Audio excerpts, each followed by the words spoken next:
We start in Sacramento tonight, where two people were killed this morning after a Sacramento police detective hit a truck parked on the shoulder near the Sutterville Road on-ramp. ABC 10's Luke Clary is live in the studio tonight. Luke, what's the latest? Well, CHP is now in charge of this investigation, and so they say this is early.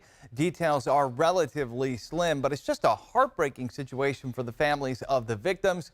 No doubt they'll be looking for answers. All lanes of southbound I-5 are back open now near the Sutterville Road exit, and there's little trace of the deadly crash that happened in the early morning hours Tuesday. It's just a tragic crash that occurred, and hopefully we'll get to as much information as possible. CHP leading the investigation after a Sacramento police detective slammed into that white Dodge pickup and two men standing next to it on the shoulder. The truck possibly disabled. The second driver in a maroon SUV on the on-ramp, possibly there to help.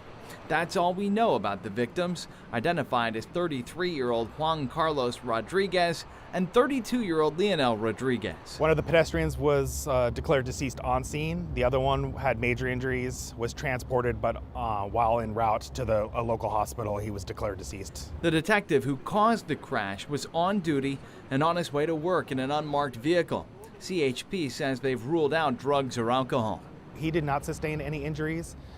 He did provide a statement to our investigating team. As far as what's going to happen to him, departmentally wise, that's for Sacramento Police Department to comment on.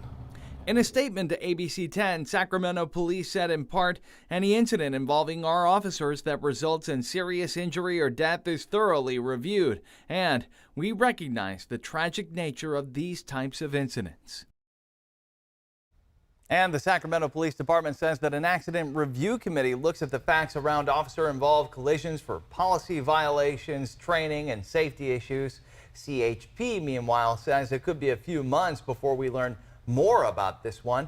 Just tragic for those families. Certainly. And Luke, sadly, this is the second deadly accident involving Sacramento police in just the last month or so. Yeah, that's right. The last one happening on Halloween, in fact. Sacramento police say that a marked cruiser was on the way to a felony in progress when the driver collided with a motorcyclist and killed him.